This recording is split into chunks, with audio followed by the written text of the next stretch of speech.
কোরআন শরীফ শুনতে যারা আসবেন নিয়ত করে আসবেন যে পুরোটা শুনবো। আর যাদের হাঁটাহাঁটি করার অভ্যাস, মেহেরবানি করে আগামীকাল এক পাশে বসবেন যাতে আপনি আপনার ইচ্ছা মতো চলে যেতে পারেন। তা না হলে পরে অর্ধেক শুনবেন চলে যাবেন, তাহলে তো কিছু বোঝাই হলো না। এই লোকেরা এত টাকা খরচ করে আয়োজন করলো, আপনি অর্ধেক শুনলেন পুরোটা শুনলেন না, বুঝতেও পারলেন না। নিজেকে মাহরুম করা ঠিক হবে ভাই? তো সেইভাবে বুঝে শুনে বসেন আর শোনেন। আমি আজকে আলোচনা করতে চাই এমন একটি জায়গা থেকে, আমাদের সকলের উদ্দেশ্য আমরা যেন জান্নাতে যাইতে পারি। এটা ঠিক কিনা? আর যারা ঠিক কইতে পারলেন না তাদের অবস্থা তো খুবই করুণ। আমাদের উদ্দেশ্য কি? জান্নাত। আমাদের উদ্দেশ্য কি? জান্নাত। দুনিয়ায় যেন শান্তি পাই আর আখিরাতে যেন জান্নাতে যেতে পারি। আল্লাহ যেন তৌফিক দেয়, জোরে কোন আমিন। সেই জান্নাতে যাওয়ার জন্য আল্লাহ তাআলার পক্ষ থেকে কিছু ফর্মুলা দেওয়া আছে। সেই ফর্মুলায় আমরা প্রবেশ করি। পড়েন আমার সাথে সবাই। আউযু বিল্লাহি মিনাশ শাইতানির রাজীম। বিসমিল্লাহির রাহমানির রাহিম। পিছনে পিছনে পিছনে, তা নাহলে ওইদিকে লোকদের কষ্ট হবে। শয়তানের ওয়াসওয়াসা থেকে আল্লাহর কাছে পানা চাই। পরম করুণাময় আল্লাহর নামে শুরু করছি। ইন্নাল্লাহা আশতারা মিনাল মুমিনিনা আনফুসাহুম ওয়া আমওয়ালাহুম বিআন্না লাহুমুল জান্নাহ ইউকাতিলুনা ফি সাবিলিল্লাহি ফায়াকতুলুনা ওয়া يقتلون وعدا عليه حقا في التوراة والإنجيل والقرآن ومن أوفى بعهده من الله فاستبشروا ببيعكم الذي بايعتم به وذلك هو الفوز العظيم। সূরা তাওবা 111 নম্বর আয়াত। আল্লাহ তাআলা বলছেন, ইন্নাল্লাহা আশতারা মিনাল মুমিনিনা আনফুসাহুম ওয়া আমওয়ালাহুম বিআন্না লাহুমুল জান্নাহ। নিশ্চয়ই আল্লাহ তাআলা মুমিনের জান এবং মালকে খরিদ করে নিয়েছেন জান্নাতের বিনিময়ে। ইউকাতিলুনা ফি সাবিলিল্লাহ, তারা আল্লাহর রাস্তায় লড়াই করে। ফায়াকতুলুনা ওয়া ইউকতালুন, এই রাস্তায় তারা মরে এবং মারে। ওয়াদান আলাইহি হাক্কান ফিত তাওরাতি ওয়াল ইনজিলি ওয়াল কুরআন, এই মুমিনদের জন্য আল্লাহ যে জান্নাত দিবেন সেই ওয়াদা আল্লাহ ইতিপূর্বে তাওরাতে করেছেন, ইনজিলে করেছেন, আর এই কোরআনেও করলেন।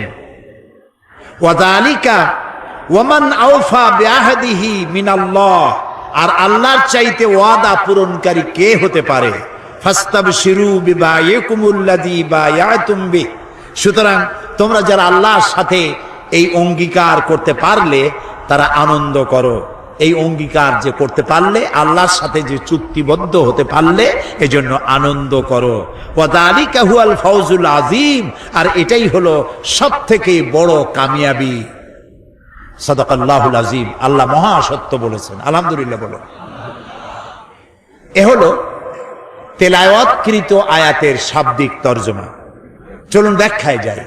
আল্লাহ তাআলা বলছেন, ইন্নাল্লাহা আশতারা মিনাল মুমিনিনা আনফুসাহুম ওয়া আমওয়ালাহুম বিআন্না লাহুমুল জান্নাহ, আমি আমার মুমিনের জান এবং মালকে খরিদ করে নিয়েছি। বিনিময় কি দিছি? জান্নাত। কোনো কিছু কেনাবেচা করতে হলে বিনিময় কিছু লাগেই। বিনিময় ছাড়া কেনাবেচা হয় না, ঠিক কিনা বলেন? তা আল্লাহ আমাদের কাছ থেকে কিনতেছেন কি? বলেন তো কি কিনলেন? জান আর মাল। এবার জবাব দেন, জানটা কার? আমার এবং আপনাদের মধ্যে একটা জান আছে কিনা? আমরা আজ মরা না জেতা, আমরা জীবিত মানুষ, তাই না? ভিতরে একটা জান আছে না? জানটা কার? আল্লাহ। আমার যদি কিছু মালটাল থাকে, এই মালটা কার? তাহলে আল্লাহ কি বলতেছেন? আল্লাহ বলতেছেন আমি আমার মোমেনের জান আর মাল কিনে নিলাম, দুটোই তো আল্লাহ। তা আল্লাহর মাল আল্লাহর জান তিনি নিজে কিনতেছেন, এর অর্থটা কি, এর ব্যাখ্যাটা কি? ব্যাখ্যাটা হচ্ছে জান আর মাল তো আল্লাহর, কিছুদিনের জন্য আমাদের কাছে আল্লাহ তাআলা এটাকে আমানত রেখেছেন, আমাদের কাছে এটা কি আমানত। জান যদিও আমার, আমি দাবি করি, কিন্তু মূলত মালিককে। এই জন্য মানুষ আত্মহত্যা, খোদকুশি করতে পারে না, আত্মহত্যা করতে পারে না, সুইসাইড করতে পারে না। কেন পারে না? আমার আত্মা আমি নষ্ট করবো, তাতে অসুবিধাটা কি? অসুবিধা হলো এই, আত্মা তোমার না, এটা আল্লাহ তাআলা তোমার মধ্যে আমানত রেখেছেন, এটাকে হত্যা করতে তুমি পারো না। যদি কেউ আত্মা হত্যা করে চিরকাল জাহান্নামের ভিতরে থাকতে হবে, বলে নাউযুবিল্লাহ। জীবনের প্রতি বিতৃষ্ণ হয়ে আত্মহত্যা কেউ করতে পারবে না, জায়েজ নাই, কারণ ওটা আল্লাহ।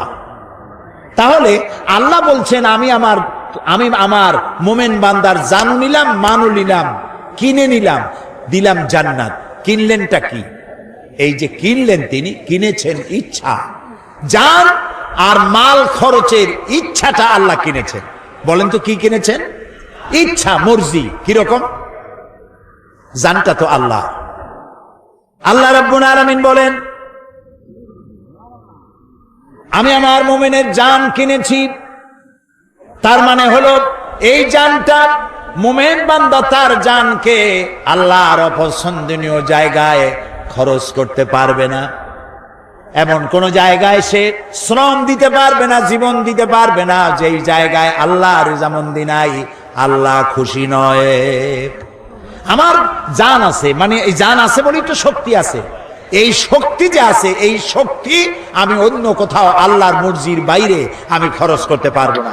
আমি এমন কোন মিছিলে অংশগ্রহণ করতে পারবো না যেই মিছিলে আল্লাহ রেজামন্দি নাই, আল্লাহ রাজি নয়, এমন কোন মিছিলে আমি যেতে পারি না। আমি এমন কোন সমাবেশে যেতে পারি না যেই সমাবেশে আল্লাহ রাজি নয়। আমি এজন্য রাত জাগতে পারি না যে রাত জাগায় আল্লাহ খুশি নয়। আমি দেওয়ালে এমন কিছু লিখতে পারি না যাতে আল্লাহ খুশি নয়। আমি আমার জীবনকে খরচ করার জন্য, শারীরিক শ্রম দেওয়ার জন্য যত কাজ আছে এর কোনোটাই আমি করতে পারি না যেখানে আল্লাহর খুশি নাই। আমি সেই সব কাজ করব যে কাজ করলে আমার আল্লাহ খুশি হন, কারণ আমার জানটা আল্লাহ আমার কাছে আমানত রেখেছেন, আমার ইচ্ছাটা তিনি কিনে নিয়েছেন।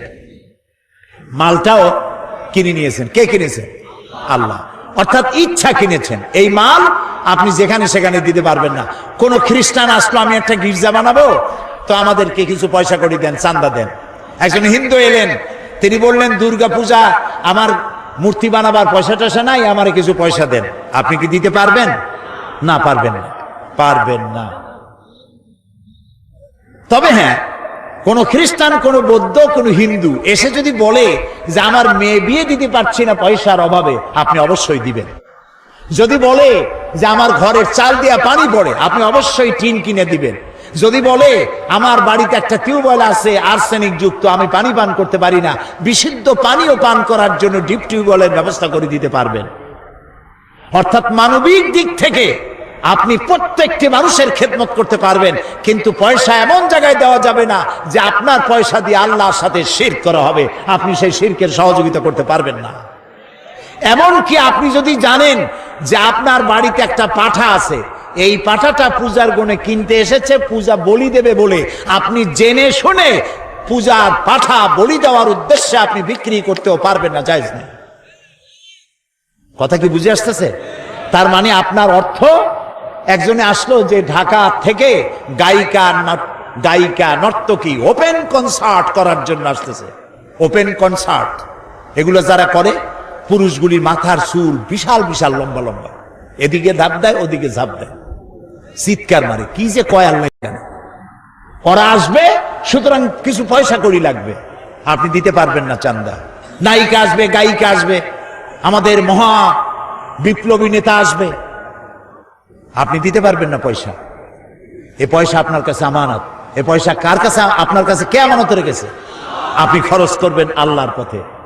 আল্লাহ রাজি নাই এমন জায়গায় খরচ করতে পারবেন না, কারণ আপনার জান আর মাল আল্লাহ খরিদ করেছেন। যদি আপনি মোমেন হয়ে থাকেন, ইমানের দাবি যদি করে থাকেন, আপনার জান আপনার মাল আপনার নিজের ইচ্ছায় খরচ করতে পারবেন না। দেখেন, একটা মানুষ যখন মারা যায় তখন কবরের মধ্যে রাখিয়া আমরা কি বলি? মাটি দেওয়ার সময় কি বলি?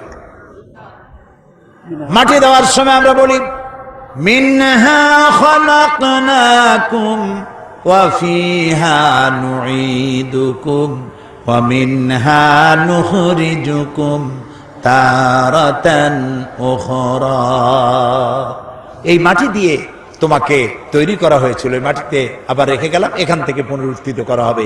কবরের মধ্যে রাখার সময় কি বললাম? বিসমিল্লাহি আলা মিল্লাতে রাসূলিল্লাহ। আচ্ছা, মিল্লাতে রাসূলের মধ্যে আপনি কারে রাখলেন?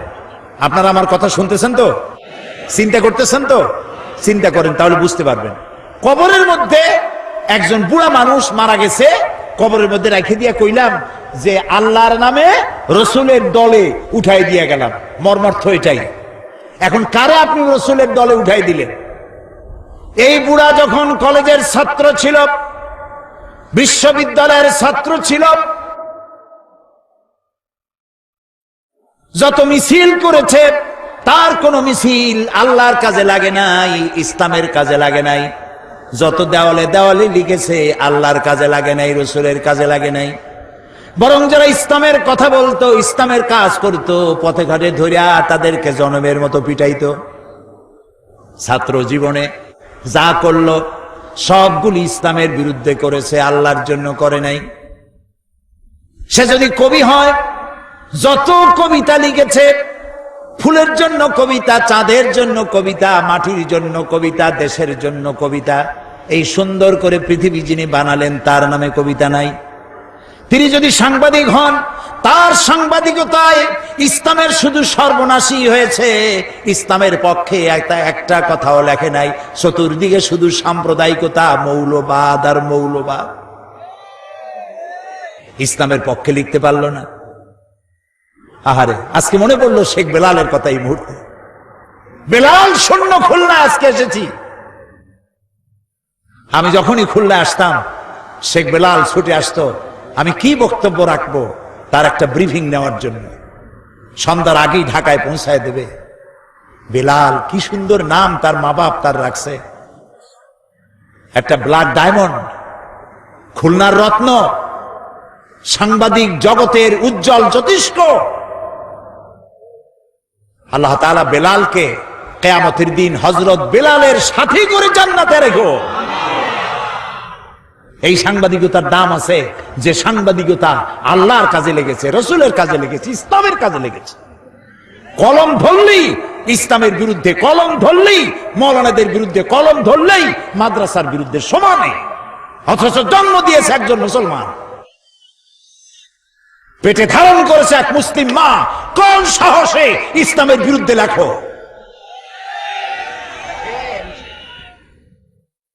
প্রিয় ভাই সব, যে বুড়া মানুষটারে কবরে রাখলেন, ছাত্র জীবনে বিরোধিতা করল, শিক্ষক জীবনে, কবি জীবনে, সাহিত্যিক জীবনে, রাজনীতিতে যদি এসে থাকে, সে রাজনীতির ময়দানে এসেও ইসলামকে গালি দিয়েছে, আলেমদেরকে গালি দিয়েছে, সব দোষ আলেমদের মাথায় তুলেছে, মাদ্রাসা দায়ী করেছে, ধর্মনিরপেক্ষ মতবাদের আদর্শ নিয়ে চলেছে। ছাত্র জীবন, কৈশোর, যৌবন, বার্ধক্য, সারাটা জীবন ইসলামের সাথে বিরোধিতা করলো। আর মরে যাওয়ার পর 2-4 জন মৌলবী এসে কোরআন পড়লো, তারপরে কবরে থুইয়া বললে বিসমিল্লাহ আলা মিল্লাতে রাসূলিল্লাহ। এখন তুমি বলো, যেই মানুষটার জীবন যৌবন, তার বুদ্ধি বিবেচনা কোনোটাই আল্লাহর কাজে লাগলো না, রসুলের কাজে লাগলো না, জীবিত অবস্থায় মরা দেহ নিয়া রাসূলুল্লাহ কি করবে? আরে, এই কথাগুলি বোঝা কঠিন না সহজ? এই মরা লাশ দিয়ে আল্লাহ কি করবেন? আহারে, ইন্নাল্লাহ আশতারা মিনাল মুমিনিনা আনফুসাহুম ওয়া আমওয়ালাহুম বিআন্না লাহুমুল জান্নাহ। আমি মুমিনের জান মাল খরিদ করে নিয়েছি, বিনিময়ে জান্নাত দিছি, সুবহানাল্লাহ, বেহেশত দিছি। এই জন্য জীবন যৌবন আল্লাহর উদ্দেশ্যে নিবেদিত যেই যুবক করতে পারে ওই যুবকেরই দাম ইসলামের কাছে। যুবকদের ব্যাপারে আল্লাহর নবী বলেছেন, যুবকদের জন্য কিয়ামতের মাঠে আরশের ছায়া ছাড়া কোনো ছায়া যেদিন থাকবে না, 7 শ্রেণীর লোকদেরকে আল্লাহ রব্বুল আলামিন আরশের নিচে ছায়া দেবে। তার মধ্যে এক শ্রেণী হচ্ছে ওয়াশাবুন নাশা ফি ইবাদাতিল্লাহ, ওই সব যুবক যারা রাত জেগেছে আল্লাহর ইবাদতের মধ্য দিয়ে। সুবহানাল্লাহ বলেন না? রাত জেগে জেগে মদ খাওয়া নয়, রাত জেগে জেগে জুয়া খেলা নয়, রাত জেগে জেগে ব্লু ফিল্ম দেখা নয়, রাত জেগে জেগে কলেজে বিশ্ববিদ্যালয় ইসলামের কথা যারা বলে তাদেরকে পেটানোর জন্য নয়। মুসলমান হও। এইসব যুবকরা জায়গা পাবে কিয়ামতে কোন জায়গায়? আরশের নিচে। সুবহানাল্লাহ বলেন।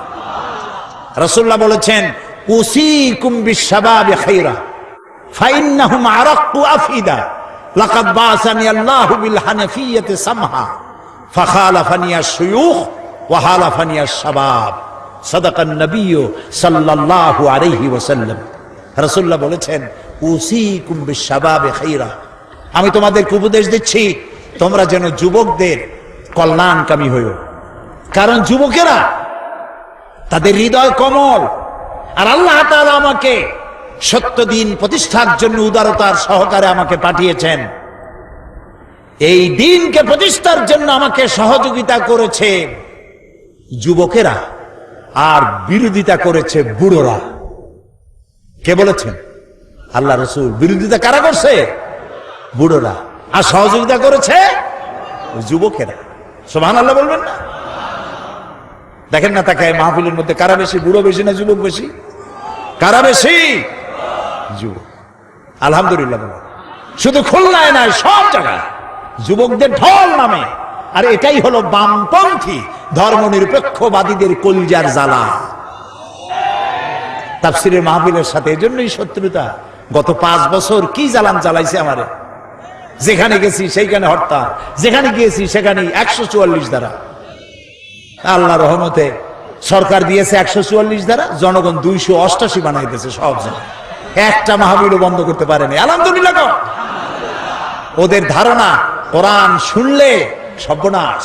লা তাসমাউ লিহাদাল কোরআন, কোরআন শুনো না, ওয়ালগাউ ফি, কোরআন শুনবা না, আর কোরআন যেখানে আলোচনা হয় সেখানে ডিস্টার্ব করো, সন্ত্রাস করো, যাতে ভয়তে মানুষ না যায়, তাহলে তোমরা জিততে পারবা। এই যত বাধা দিছে লোক তত বেশি হয়েছে। সুবহানাল্লাহ বলো, আলহামদুলিল্লাহ বলো।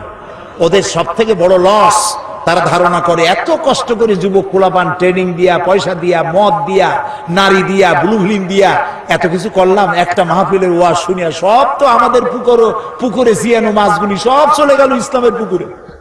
Heavy loss, heavy loss. Loss তোমাদের হবে। মুতু বিগাইজিকুম, তোমাদের লস হতেই থাকবে। ইসলামের পাল্লা ভারী হবে ইনশাআল্লাহ। বলেন ইনশাআল্লাহ। ইনশাআল্লাহ। প্রিয় ভাই সব, সুতরাং যুবকদের জন্য আল্লাহ খুশি, যুবকদের প্রতি রাসূলুল্লাহ খুশি। ওই সব যুবক যারা রাত জেগেছে আল্লাহর ইবাদতের মধ্য দিয়ে। সুবহানাল্লাহ। কারণ বুড়া বয়সে মানুষ তো করবে কি? রাত্রে ঘুম আসে না, তখন তো জাগবেই। আর যৌবন বয়সে ঘুম আসে খালি, সেই ঘুমটারে বাদ দিয়া যদি তাহাজ্জুদের নামাজ পড়ে আল্লাহ খুশি হয়ে যায়। সুবহানাল্লাহ। এই জন্য হযরত আবু সাঈদ খুদরি রাদিয়াল্লাহু তাআলা আনহু তিনি বলেছেন যে তিনি যখন হযরত আবু সাঈদ খুদরি রাদিয়াল্লাহু তাআলা আনহু তিনি কোন যুবককে মজলিসে আসতে দেখলে তিনি দাঁড়ায় যেতেন, বলতেন মারহাবান বিওয়াসিয়াতি রাসূলিল্লাহ সাল্লাল্লাহু আলাইহি ওয়াসাল্লাম قد আমারানা আন নাহফাযাল হাদিসা ওয়া নুওয়াসিআ লাকুম বিল মাজালিস। তিনি বলতেন যুবক আসতেছে দেখলে দাঁড়ায় যেতেন আর বলতেন ওয়েলকাম, স্বাগতম, হে রাসূলের চলন্ত ওসিয়ত উপদেশ, আমি তোমাকে ওয়েলকাম করছি, তুমি বসো। রাসূলুল্লাহ আমাদেরকে নির্দেশ করেছেন আমরা যেন রাসূলের হাদিসগুলিকে মুখস্থ করি, আর যুবকদেরকে যেন আমাদের মজলিসের মধ্যে সুন্দর করে জায়গা করে দেয়। আলহামদুলিল্লাহ। প্রিয় ভাই সব, সুতরাং একজন মুসলমান তার জীবন যৌবন সবটা কাটাবে ইসলামের পথে। কার পথে? যদি বলেন কার পথে? ইসলামের পথে। যেখানে ইসলাম সেখানে আমি, যেখানে ইসলাম নাই আমি নাই। তাহলেই মুসলমান হওয়া যাবে।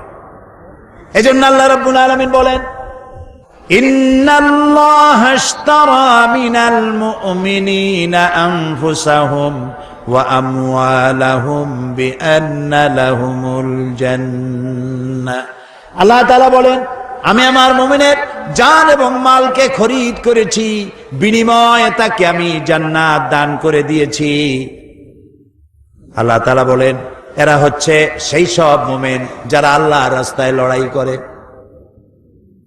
আল্লাযীনা আমানু ইউকাতিলুনা ফি সাবিলিল্লাহ, যারা ঈমানদার তারা লড়াই করে আল্লাহর পথে। ওয়াল্লাযীনা কাফারু ইউকাতিলুনা ফি সাবিলিত তাগুত, আর যারা নাকি কাফের তারাই লড়াই করে মানুষের তৈরি করা আইন প্রতিষ্ঠার জন্য। কে বলতেছেন? কে বলতেছেন? সুতরাং সকলকে মনে রাখতে হবে, আর যারাই উপস্থিত হয়েছেন, যিনি যাই করেন, মনে রাখতে হবে ইসলামের বাইরে যা সব জাহালাত, অজ্ঞতা, মূর্খতা, সমাজতন্ত্র বলেন আর ধর্মনিরপেক্ষ মতবাদ বলেন, সব জাহালাত। ইসলাম হচ্ছে একমাত্র জীবন ব্যবস্থা, এবং এটাই প্রতিষ্ঠার জন্য আল্লাহ তাআলা বলেছেন যারা ঈমানদার তারা এটাকে প্রতিষ্ঠার জন্য লড়ে, আর যারা কাফের তারা মানুষের তৈরি করা মতবাদকে প্রতিষ্ঠার জন্য লড়াই করে। আল্লাহ তাআলা বলছেন, এই রাস্তায় লড়াই করতে গিয়ে তারা মারে এবং মরে, দুটোই হয়। লড়াই করতে গেলে লড়াইয়ের ময়দানে খালি যে আমি বাইসে যাব, আমি জিতবো, তা হবে না। মরেও মারেও, দুটিই হয়। ইসলামের এটার নাম রাখা হয়েছে জিহাদ, কিন্তু জিহাদটা এর পরিষ্কার স্পষ্ট ধারণা অনেকের কাছে নাই। কারণ হলো, ওই যে ফার্সিতে একটা কথা আছে, ওয়ালাকিন কালামদার কাফে দুশমনাস্ত, দুশমনের হাতে ছিল কলম, তারা মুসলমানদের ইতিহাসকে যেমন খুশি তেমন তারা বিকৃত করেছে। তারা জিহাদ শব্দটারে এমন সর্বনাশ করছে যে জিহাদ নাম শুনলি মানুষের চোখের সামনে একটা ছবি ভেসে ওঠে, রক্তচক্ষু, দাড়ি, হাতে তরবারি, হিন্দু খ্রিস্টান যা পায় সমানে কচু কাটা করে, এর নাম জিহাদ। নাউজুবিল্লাহ, জোরে বলেন নাউজুবিল্লাহ। এর নাম জিহাদ নয়, ওয়ার। ইংরেজিতে বলা হয় ওয়ার, বাংলা বলা হয় যুদ্ধ। ওয়ার এবং যুদ্ধ, এটার আরবি হলো হারবুন। জিহাদ নয়, জিহাদ ভিন্ন জিনিস। জিহাদ শব্দের আবিধানিক অর্থ হচ্ছে, পারিভাষিক অর্থ হচ্ছে যে কোনো উদ্দেশ্যকে, পারিভাষিক অর্থ যে কোনো উদ্দেশ্যকে সফলতার শীর্ষে পৌঁছে দেওয়ার জন্য যে প্রাণান্ত প্রচেষ্টা করা হয়, ওই প্রচেষ্টাকে আরবিতে বলা হয়েছে জিহাদ। কোরআন এবং হাদিসে ওটাকেই বলা হয়েছে জিহাদ। তো একজন মুসলমানের মূল টার্গেট, গোল পয়েন্ট, সেন্টার পয়েন্ট, লক্ষ্য, উদ্দেশ্য একটাই, সেটা হলো আল্লাহর জমিনে আল্লাহর দ্বীন প্রতিষ্ঠা করা। এটাই লক্ষ্য, দ্বীন প্রতিষ্ঠা লক্ষ্য। এই প্রতিষ্ঠার জন্য বক্তৃতা করা জিহাদ, এটাকে প্রতিষ্ঠা করার জন্য আন্দোলন করা জিহাদ, এইটাকে প্রতিষ্ঠা করার জন্য বই লেখা জিহাদ, এটাকে প্রতিষ্ঠা করার জন্য পয়সা দেওয়া জিহাদ, এটাকে প্রতিষ্ঠা করার জন্য র্যালি করা, বিক্ষোভ করা, মিছিল করা, সমাবেশ করা, সব জিহাদের মধ্যে শামিল। সুবহানাল্লাহ বলো। জিহাদের নাম মারামারি, কাটাকাটি নয়। এইটা বোঝে না বলে মুসলমানদেরকে বলা হচ্ছে সন্ত্রাসী, আলেমদেরকে বলা হচ্ছে সন্ত্রাসী, মাদ্রাসাগুলোকে বলা হচ্ছে সন্ত্রাসী, কওমি মাদ্রাসাগুলোকে সন্ত্রাসে বানাবার আড্ডাখানা বলা হচ্ছে। নিশ্চয়ই নাউজুবিল্লাহ। পৃথিবীতে শান্তিপ্রিয় মানুষ যদি থাকে, শান্তিপ্রিয় মানুষ যদি থাকে, কোরআন হাদিসের জ্ঞান যাদের আছে তারাই সব থেকে শান্তিপ্রিয়। এ কথা কি অসত্য না সত্য? এই যে খুলনা একটা জেলখানা আছে না, দুইজনও কইলো আছে, আর সবাই বুঝে জানেন না জেলখানা না। জবাব দেবেন তো পুরুষের মতো ঠাস ঠাস করে জবাব দেব। বাংলাদেশের সবগুলি জেলায় জেলখানা আছে, আছে না? কয়দিনে আছে না? যে কোনো একটা জেলখানায় আপনি যান, কয়েদি হয়ে যায়েন না, এমনি যান, গিয়ে জেলার সাহেবকে বলেন আপনার জেলের কয়েদিদের লিস্ট আমাকে দেখান। চোর, ডাকাত, লুচ্ছা, বদমাইশ, হত্যাকারী, চাঁদাবাজ, মাস্তান, সন্ত্রাসী, মুনাফাখোর, পাচারকারী, এই ধরনের বহু আসামি সেখানে আছে না? এবার ওই লিস্টের মধ্যে তাকায় দেখেন কয়জন মাদ্রাসা শিক্ষিতদের নাম আছে। আলেম কয়জন? বলেন জোরে, আলেম কয়জন? মাদ্রাসা শিক্ষক কয়জন? মসজিদের ইমাম মুয়াজ্জিন কয়জন? পীর কয়জন? ইসলামী আন্দোলন যারা করে তারা কতজন? তাহলে এটার দ্বারা কি প্রমাণিত হয় না যে যারা কোরআন হাদিসের জ্ঞান অর্জন করে তারাই শান্তিপ্রিয়, তারাই সব থেকে ভালো মানুষ? সুবহানাল্লাহ বলো। এই ভালো দিকে মানুষ যাতে আসতে না পারে সেই জন্য আমাদের দেশের বামরা, যাদের সবগুলি হলো আকাম, এই বামেরা পত্রপত্রিকার মাধ্যমে সন্ত্রাস সন্ত্রাস সব জায়গায়, মাদ্রাসায় সন্ত্রাস খুঁজে বেড়ায়, আর খুঁজে বেড়ায় বাংলা ভাই, ইংরেজি ভাই, উর্দু ভাই, সব হাবিজাবি কি এর কি। আর যত সন্ত্রাস এগুলি তারা বানিয়েছে, এসব নাম আমরা জীবনেও শুনি নাই। আচ্ছা, আপনারা কি শুনছেন বাংলাদেশে কোনোদিন এই যে কুতকুতুল জেহাদ, এটা কি? হ্যাঁ, হরকতুল জেহাদ, এটা তো গত 5 বছরে ওনাদের সময় ওনরা বানাইছেন। এগুলো বামপন্থীদের তৈরি করা। জামাতুল মুজাহিদিন, তারপরে জুমরাতুল মাসাকিন, আমরা জীবনেও এইসব নাম শুনিনি। আপনারা শুনছেন? বলেন শুনেছেন? শয়তান, শয়তান। আমরা তো পরিষ্কার বলেছি, সব সময় বলি, এদেশে ইসলামী আন্দোলন হিসেবে পরিচিত নয়, নতুন ভুইফোড় এই ধরনের হিজবুত তাহরীর, তারপরে কি কইলাম, জুমরাতুল মাসাকিন, জামাতুল মুজাহিদিন, আর কি তালেবান, যেখানে পাও গ্রেফতার করো, গরুর দড়ি দিয়ে বেঁধে পুলিশে সোপর্দ করে দাও। এগুলির সাথে দেশের মুসলমানদের সাথে, এদেশের পরিচিত ইসলামী আন্দোলনের সাথে কোন সম্পর্ক কোন কালে ছিল না, আজও নাই। ইসলামের সাথে, মুসলমানদের সাথে সন্ত্রাসের কোন সম্পর্ক অতীতেও ছিল না, বর্তমানেও নাই। এই পৃথিবীতে সর্বপ্রথম সন্ত্রাসের বিরুদ্ধে দোয়া করেছেন আমার জাতির পিতা। কে আমার জাতির পিতা? এই বিষয়ের জন্য কোনোদিন প্যাঁচ লাগাবেন না। মুসলমানদের কাছে জাতির পিতা একজনই,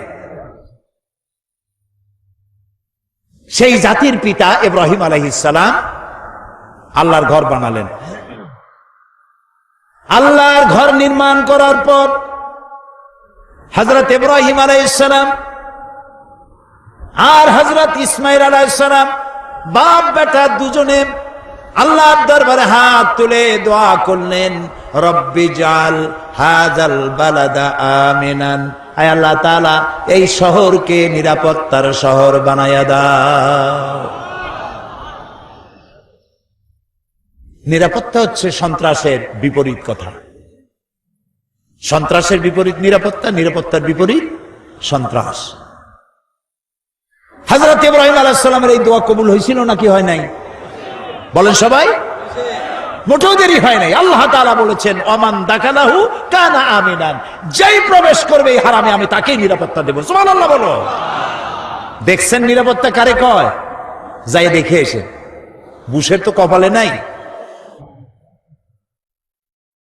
নন মুসলিম এন্ট্রি স্ট্রিক্টলি প্রহিবিটেড।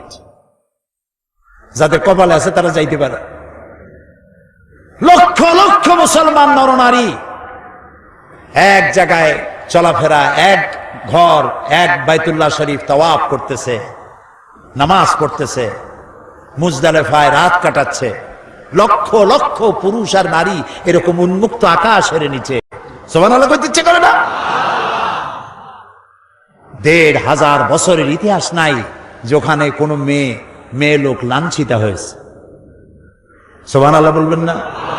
আল্লাহ তাআলা কোরআন শরীফে বলেছেন, আওয়ালাম ইয়ারা আন্না জাআলনা হারামান আমিনান, তোমরা কি লক্ষ্য করো না যে এই হারামকে আমি কিভাবে নিরাপত্তার শহর বানাইছি? ওই সময় যখন তামাম পৃথিবী জুড়ে ছিনতাই হয়, রাজধানী হয়, মানুষ হত্যা করা হয়, নারী ধর্ষণ করা হয়, আমার হারামের দিকে তাকিয়ে দেখো কি নিরাপত্তা আমি দিয়েছি এখানে। সুবহানাল্লাহ।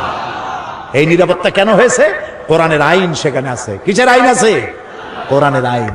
তাও সবটা নাই, কিছু আছে। তারই বরকতে আল্লাহ রাব্বুল আলামিন এত সুন্দর নিরাপত্তার শহর বানাইছে। বুশের বেটা বুশ আমাদের কয় আমরা নাকি সন্ত্রাসী, বাংলাদেশের মানুষ নাকি সন্ত্রাসী। তা আমি ওই আমেরিকায় বক্তৃতা করেছি, লন্ডনে বক্তৃতা করছি, বক্তৃতা করতে বলছি তোমরা যে আমাদের সন্ত্রাসী কও, তোমরা বেলা 4টার সময় মার্কেট বন্ধ করো কেন? ওরা আজগুবি কথা কয়। আমাদের সাইফুর রহমান সাহেব গেছেন ইউরোপিয়ান কমিউনিটির সাথে বৈঠক করতে, দাতা দেশগুলির সাথে কথাবার্তা, বাংলাদেশের জন্য টাকা আনার জন্য। তারা কয় যে টাকা দেব পরে, বাংলাদেশের মেয়ে লোকেরা বোরখা পরে কেন? এটা কথা হইল? উনিও ভালো জবাব দিছে, কয় যে বাংলাদেশের মেয়ে লোকেরা বোরখা পরে কেন, সেই কথার জবাব আমিও পরে দেব। তোমরা আগে কও তোমাদের পাদ্রীরা গির্জা লম্বা জামা গায়ে দিয়ে যায় কেন? তোমাদের পাদ্রীরা লম্বা জামা গায়ে দেয় যে কারণে, আমার দেশের মেয়েরা বোরকা পরে সেই কারণে। আসলে আমার দেশের মেয়েরা ওদের মতো মেয়েদের মতো ল্যাংটা হয় না কেন, এটা ওদের আফসোস। তোমরা আফসোস করে মরবে, আমার দেশের মেয়ে লোকেরা বোরখা পরবে, হিজাব পরবে, তোমরা তাকায় তাকায় দেখবে কোনোদিন ল্যাংটা হবে না জাতি। এরা, আমি বলি যে দেখো বেলা 4টার সময় ডিপার্টমেন্টাল স্টোরগুলি সব বন্ধ হয়, শুধু ইমার্জেন্সি ফার্মেসিগুলি খোলা থাকে, বাকি সব বন্ধ। বেলা 4টায় 5টায় সব বন্ধ। কবরস্থান, নিউ ইয়র্ক বলেন, লন্ডন শহর বলেন, সব বড় বড় শহর কবরস্থান সব বন্ধ, দোকানপাট খোলা নাই। তাই বললাম তোমরা যে আমাদের সন্ত্রাসী কও, চলো আমাদের দেশে। তোমরা বন্ধ রাখো কেন 4টার সময়, খোলা রাখো না কেন সন্ধ্যার পরে? কারণ সিকিউরিটি দিতে পারবে না, চুরি হবে, ডাকাতি হবে, খুনাখুনি হবে, মারামারি হবে, সিকিউরিটি দিতে পারবে না, সেই জন্য বন্ধ করে দাও। আমাদের সন্ত্রাসী কও শুধুমাত্র নরসিংদীর বাবুরহাটে যায় দেখো, বাবুরহাট বাংলাদেশের ম্যানচেস্টার, এক এক হাটবারের রাতে 1 কোটি না শত শত কোটি টাকার কাপড় চোপড় বিক্রি হয়, পুলিশও নাই, বিডিআরও নাই। আমার দেশের যশোরে, এই যে যশোর উত্তরবঙ্গে কত বাজার আছে রাত 12টা 1টা পর্যন্ত হয়, আছে না? বহুত বাজার আছে, পুলিশের ভর্তা খাইতেও পুলিশ পাওয়া যাবে না। আমাদের দেশ এত ভালো, আলহামদুলিল্লাহ বলে। এই ভালো যাদের সহ্য হয় না, তারা এই দেশেই শুধু সন্ত্রাস খুঁজে বেড়ায়, মৌলবাদ খুঁজে বেড়ায়। তা তোমরা তোমাদের সন্ত্রাস আর মৌলবাদ খুঁজে বেড়াইতে থাকো, বাংলাদেশ তাদের নিজস্ব গতিতে চলবে ইনশাআল্লাহ, ইনশাআল্লাহ, ইনশাআল্লাহ, আলহামদুলিল্লাহ। প্রিয় ভাই সব, সেই জন্য আল্লাহ তাআলা বলছেন যে এই কোরআনের আইনকে প্রতিষ্ঠা করার জন্য লড়তে হবে। সে লড়াইয়ের অর্থ কি তাও বললাম। লড়াইয়ের অর্থ এই না যে আপনি কাটাকাটি আর খুনাখুনি করবেন। রাসূলুল্লাহ যত যুদ্ধ করেছেন, একটি যুদ্ধ অফেন্সিভ ছিল না, সবগুলি যুদ্ধ ছিল ডিফেন্সিভ। আক্রান্ত হয়েছেন, তিনি প্রতিরোধ করেছেন, সুবহানাল্লাহ বলে। তিনি আক্রমণ করেছেন, আক্রমণকারী হয়ে যুদ্ধ করেছেন, এরকম নাই। আল্লাহ রাব্বুল আলামিন বলেন, আমি আমার মুমিনের জান এবং মালকে খরিদ করে নিয়েছি, বিনিময়ে তাদেরকে জান্নাত দেব। এই যে এটা হলো আমার ওয়াদা। ওয়াদান আলাইহি হাক্কান ফিত তাওরাতি ওয়াল ইনজিল ওয়াল কুরআন। এই ওয়াদা আমি ইতিপূর্বে তাওরাতে করেছি, ইনজিলে করেছি, আর এই কোরআনেও একই ওয়াদা করলাম। সুবহানাল্লাহ। ওয়াদা কার? আল্লাহ রাব্বুল আলামিন এবার বলেন, ওয়ামান আউফা বিআহদিহি মিনাল্লাহ। আর আল্লাহর চাইতে ওয়াদা পূরণকারী কে বেশি হতে পারে? আল্লাহর চাইতে ওয়াদা কেউ পূরণ করতে পারে? কেউ পারে না। আল্লাহ তাআলা বলছেন, দেখো, ফাস্তাবশিরু বিবাইকুমুল্লাযী বায়াতুম বিহি। এবার আল্লাহর এই অঙ্গীকারের সাথে, আল্লাহর সাথে এই চুক্তি তোমরা যদি কেউ করতে পেরে থাকো, তাহলে এবার আনন্দ করতে পারো। আমরা কি চুক্তি করতে পারলাম? বোঝেন নাই কথা। আমার জান, আমার মাল কে কিনে নিয়ে গেছেন? বিনিময় কি দিছেন? আজ থেকে ওয়াদা করলাম আমার জান আমার মাল আল্লাহর রেজামন্দি ছাড়া, আল্লাহর খুশি রাজি ছাড়া, অন্য আল্লাহর অমতে, আল্লাহর অরাজিতে, আল্লাহর না খুশিতে আমার জান মাল খরচ করব না। এই ওয়াদা করতে রাজি আছেন? কারা কারা রাজি হাত উঁচু করে দেখান। আলহামদুলিল্লাহ বলেন, আলহামদুলিল্লাহ বলেন। এই ওয়াদা যারা করতে পারলেন আল্লাহ তাআলা তাদের জন্য বলছেন ফাস্তাবশিরু, এখন আনন্দ করো। সুবহানাল্লাহ। এই যে চুক্তি করতে পারলা এজন্য আনন্দ করো। ওয়া যালিকা হুয়াল ফাউজুল আযীম, আর এটাই হলো চূড়ান্ত সাকসেস, বিরাট কামিয়াবি, চরম সফলতা। সুবহানাল্লাহ। আল্লাহ যদি কয় এটাই হলো চূড়ান্ত সফলতা, আর কোন সফলতার দরকার আছে? এই মোমেন কারা হবে? সেই মোমেনদের 8টি গুণ লাগবে, 8টি কোয়ালিটি লাগবে, 8টি শর্ত লাগবে। কয়টা শর্ত? সে 8টি শর্তের কথা আগামীকাল বলবো ইনশাআল্লাহ। যে 8টি শর্ত পুরো করতে পারলে জান্নাত ওয়াজিব হয়ে যাবে। সুবহানাল্লাহ। এখন মুনাজাত হবে। মুনাজাতের জন্য দাঁড়ানো ভাইয়েরা বসেন। ওই যে দাঁড়ানো আছেন, যে যিনি যেখানে যিনি দাঁড়াইছেন বসেন, মুনাজাতে শরীক হন। মুনাজাত, দাঁড়ানো ভাইরা সবাই বসুন, মুনাজাতে শরীক হন। আমি তো বসতে কইলাম, হাঁটতে তো বলি নাই। মুনাজাতের কথা শুনলে যারা হাঁটে আমি তাদের সম্পর্কে খুব চিন্তায় পড়ে যাই। চিন্তায় পড়ি এই কারণে, এখানে যেমন ক্যামেরা আছে, আল্লাহর ফেরেশতাদের হাতে ক্যামেরা থাকতে পারে না? তো মুনাজাতের আহ্বান করা হলো, তখন অ্যাবাউট টার্ন যারা করলেন ফেরেশতার ক্যামেরায় কিভাবে উঠবেন তারা? নাউজুবিল্লাহ কর, আল্লাহ রহম করুক, কন আমিন। প্রিয় ভাই সব, আগামীকাল সকাল কয়টায়? সকাল 9টায় এই মাঠে মহিলাদের উদ্দেশ্যে আলোচনা হবে, আলাদা মাহফিল শুধু মহিলাদের জন্য। আলহামদুলিল্লাহ কর। সবাই আপনারা আপনাদের স্ত্রী, আপনার বোন, আপনার মা, আপনার মেয়ে সবাইকে পাঠিয়ে দেবেন। বাচ্চাগুলা, ছোট্ট ছোট্ট বাচ্চাগুলা আপনারা কোলে নিয়ে বাইরে বাইরে হাঁটবেন। এখানে পর্দা করে দেওয়া হবে, পর্দার ভেতরে মায়েরা বোনেরা বসে শুনবেন। আর আপনার একটা রিহার্সাল হোক যে এই বাচ্চাটি নিয়ে মায় কত কষ্ট করে, তারও একটা অনুভূতি হবে। একটা মা যদি ভালো হয় একটা সংসার ভালো হয়ে যায়। আলহামদুলিল্লাহ বলেন।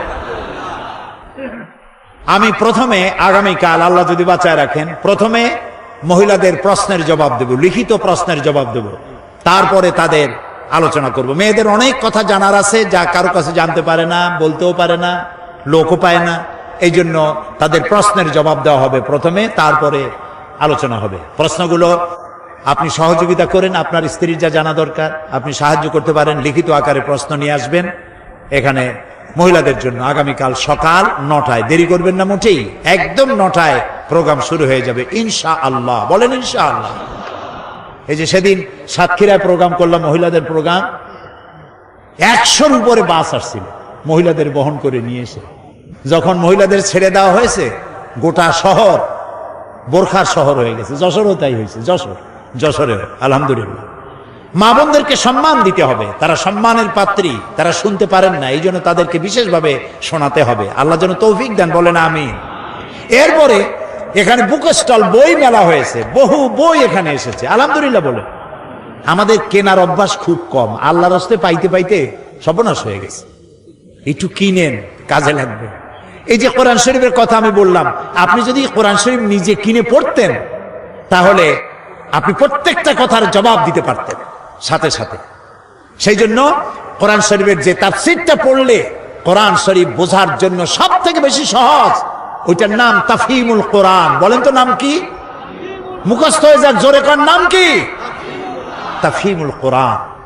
19 খণ্ডে সমাপ্ত, মাত্র 1000 টাকা হাদিয়া। যদি পারেন পুরোটা কেনেন, না পারেন অর্ধেক কেনেন, না পারেন তার অর্ধেক কেনেন, না পারেন এক এক কপি কেনেন, তাও কেনেন, পড়া শুরু করে দেন। কোরআন বোঝা মোমেনের সব থেকে বড় কাজ। আর আল কোরআন একাডেমি লন্ডন, তারা কোরআন শরীফের সহজ সরল বাংলা অনুবাদ বের করেছে। এত সুন্দর অনুবাদ বাংলাদেশে আর আছে বলে আমার জানা নাই। এক পাশে আরবি টেক্সট, আর একদিকে বাংলা অনুবাদ, চমৎকার বাংলা অনুবাদ। আপনি কোথাও আটকে যাবেন না। 750 পৃষ্ঠার এত বড় একখানা কিতাব, মাত্র 100 টাকা হাদিয়া।